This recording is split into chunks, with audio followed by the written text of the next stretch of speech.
Cette coopération qui a vu le jour depuis l'arrivée également aussi des bus qui nous ont été offerts par Nîmes a permis également surtout aux élèves qui sont loin des lycées de regagner les établissements scolaires à temps. Et ça a été également aussi un ouf de soulagement pour la population parce qu'en fait nous sommes dans un pays en Afrique en voie de développement et on n'a pas assez de moyens. Donc favoriser la coopération décentralisée, c'est apporter du sens au niveau de ta commune. Je crois qu'il faut réécrire une page avec ce continent-là, où bien sûr il y a une partie solidarité, c'est ce que nous avons fait avec la société Transdev et Océan, avec un don de matériel qui était déclassé. Il y a 5 bus qui sont partis à Fimela, un minibus, du matériel et des scooters de nettoyage, mais également cette région doit être une source d'opportunités pour les entreprises de notre territoire. On sait que Fimela a des problèmes de gestion de l'eau, de désalinisation, des problèmes agricoles. On a aujourd'hui des entreprises de pointe qui ont résolu, notamment sur le continent africain, un certain nombre de problèmes.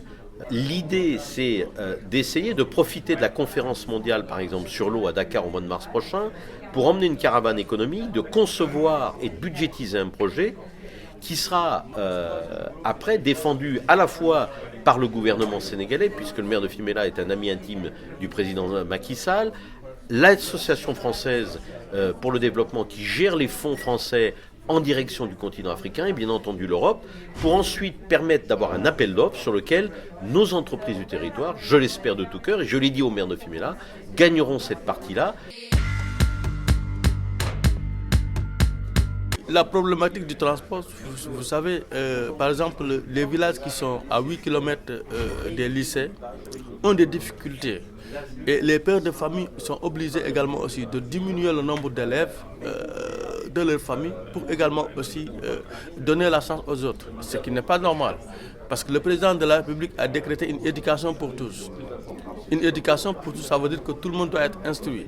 Alors maintenant, si vous privez à 1 ou à 2 enfants de ta famille, peut-être ce sont ces enfants qui doivent être les cadres, les futurs cadres du pays, et vous les privez d'éducation, c'est pas bon. Donc il fallait également aussi avoir également aussi des partenaires comme Nîmes Métropole, qui également aussi nous ont enlevé ce fardeau. Ça a été vraiment quelque chose qui était difficile parce que la population augmente de fur et à mesure. Je reste persuadé qu'aujourd'hui, et on le voit, c'est un sujet d'actualité, il faut retravailler, il faut réécrire une page sur le co-développement. Pourquoi ? Parce que nous avons bien sûr un choc climatique, mais ce qui est encore plus important à gérer demain, c'est le choc démographique. Vous prenez un pays comme le Nigeria, dans 20 ans, sera plus peuplé que les États-Unis. Et donc, on voit très bien que sur ce continent, la croissance économique n'absorbe pas la croissance démographique. Donc, il nous faut aller financer des infrastructures. Il nous faut aider le continent africain, et notamment les Africains, à avoir un avenir sur leur territoire.